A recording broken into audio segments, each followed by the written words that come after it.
Radhe Radhe friends, আপনারা সবাই কেমন আছেন? আমি ভালো আছি। মিকি ব্লগ নিয়ে এসেছে নতুন রেসিপি, প্রন ফ্রাই, চিংড়ি মাছ ভাজা। আমি চিংড়ি মাছ নিয়েছি। আমি চিংড়ি মাছ আগেই পরিষ্কার করে রেখেছি। আর পেঁয়াজ নিয়েছি। আমি পেঁয়াজ একটু বেশি পরিমাণেও দিলে ভালো হয়। আমি কড়াইতে তেল দিয়েছি, সরষের তেল। আপনারা চাইলে রিফাইন্ড অয়েল দিতে পারেন। আর কড়াইতে তেল গরম হয়ে গেছে। এখন আমি কারি পাতা আর পেঁয়াজ দিয়েছি। একটু ভালো করে ভেজে নিতে হবে কারি পাতা আর পেঁয়াজ। পেঁয়াজ একটু নরম হয়ে গেছে দেখেন। আর আমি এখন চিংড়ি মাছ দিয়েছি। চিংড়ি মাছ ভালো করে ভেজে নিতে হবে। চিংড়ি মাছ একটু জল ছেড়ে দেয়।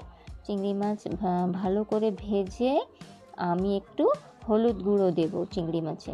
এখন অল্প পরিমাণে হলুদ গুঁড়ো দিয়েছি পরিমাণ অনুযায়ী। আর একটু অল্প পরিমাণেই আমি এখন নুন দেব। ভালো করে ভেজে নিতে হবে ফ্রেন্ডস। ভালো করে ভেজে আপনি পরিমাণ অনুযায়ী আপনি নুন দিতে পারেন। একটু ভালো করে ভেজে নিতে হবে। ভালো করে ভেজে একটু নেবেন। আর আমার কাছে আছে কাশ্মীরি লঙ্কা, আর আমি এখন জিরে আর ধনে গুঁড়ো দিয়েছি। একটু ভালো করে ভেজে নিতে হবে ফ্রেন্ডস। আর অল্প পরিমাণে আমি কাশ্মীরি লঙ্কা দিয়েছি। কাশ্মীরি লঙ্কার কালারটা সুন্দর আসে, ফ্লেভারটাও সুন্দর আসে ফ্রেন্ডস। কাশ্মীরি লঙ্কা দেওয়ার পরে দেখেন কালারটা কত সুন্দর হয়ে গেছে, একদমই চেঞ্জ হয়ে গেছে কালারটা। আর আমি কিছু পরিমাণে আমি একটু গরম মশলা দিয়েছি অল্প পরিমাণে।